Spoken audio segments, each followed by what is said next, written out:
based on a real event, Operation Ivy Bells, from the early 1970s to the early 1980s. In the early 1970s, the United States aimed to steal Soviet Navy phone calls from the Sea of Okhotsk without cutting a single wire. Failure meant not just a spy scandal, but a major international incident. So, how did it work? And why did the Soviets trust this line in the first place? The target was a communications cable linking Moscow, Vladivostok, and Petropavlovsk. Even the Americans lacked solid proof the cable existed, relying on practical reasoning.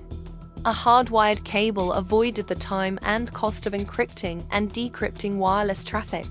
The mission became known as Operation Ivy Bells. Its platform was the nuclear-powered USS Halibut. Converted for special operations, it allowed divers to enter and exit a dedicated compartment for seafloor work. Turning point 1. The sign that gave away the cable. The key wasn't a super weapon. It was a warning sign, placed to stop fishing vessels from damaging the cable. After locating the sign, frogmen descended into near-freezing water. They placed a 3-foot-long device with tape reels to record signals passing along the cable. Here's the detail that still shocks people. They did not cut or splice the cable. Instead, a conductor wrapped around it captured signals through induction, an underwater wiretap without an obvious wound. If you're wondering what they actually captured, hold that thought. The operation didn't stop at a proof of concept.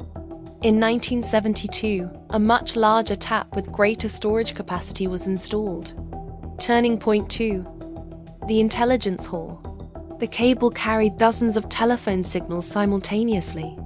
Intercepts included discussions on sensitive naval operations, maintenance, defect issues, and submarine reconnaissance plans. The tapes were retrieved, replaced repeatedly, and sent to NSA headquarters for decryption, translation, and analysis. Because Soviet leadership viewed the cable as secure, many communications were unencrypted or used only basic cryptography. While the world watched missiles and bombers, one of the most valuable battlefields was invisible. A line on the seabed, carrying voices and decisions. The Ivy Bells didn't end due to a sunk submarine or caught diver. It ended because one man decided the secret was worth cash. That man was Ronald Pelton. He joined the National Security Agency in 1965 as a communications specialist. In 1979, he declared personal bankruptcy and resigned from the agency. Then, on January 14, 1980, he met Soviet officials at the Soviet embassy in Washington.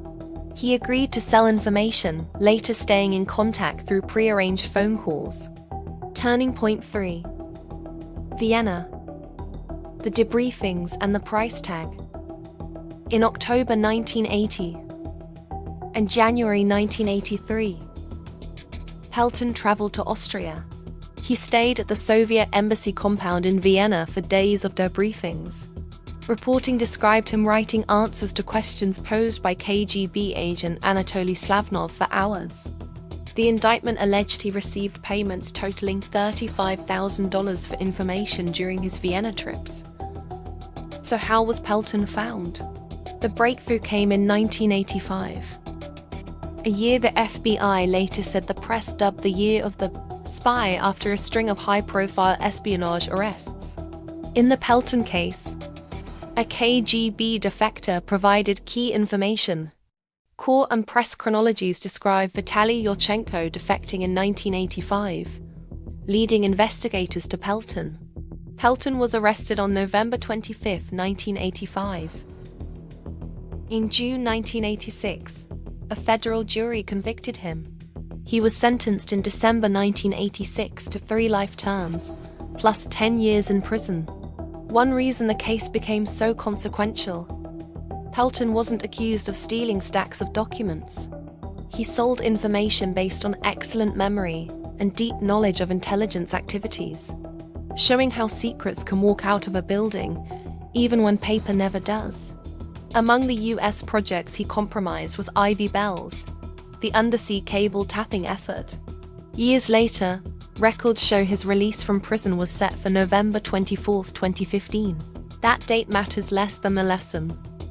Ivy Bells was a demonstration of undersea ingenuity, but it also demonstrated that the weakest point in any perfect operation is often the human one. And there's one more reason this story refuses to stay buried. In modern discussions of undersea cable security, Ivy Bells is repeatedly referenced as a historical precedent for tapping, proof that great powers have treated the seabed as an intelligence battlefield, not just a communications route. So here's the debate. Did operations like Ivy Bells reduce the risk of war by revealing what the other side feared and planned? Or did they increase risk by pushing espionage into the most sensitive waters on Earth? Tell me which side you're on in the comments. Like, subscribe, and if you want the next near-miss episode, we'll go to Goldsboro, 1961, when 2 nuclear bombs fell out of a B-52 in North Carolina.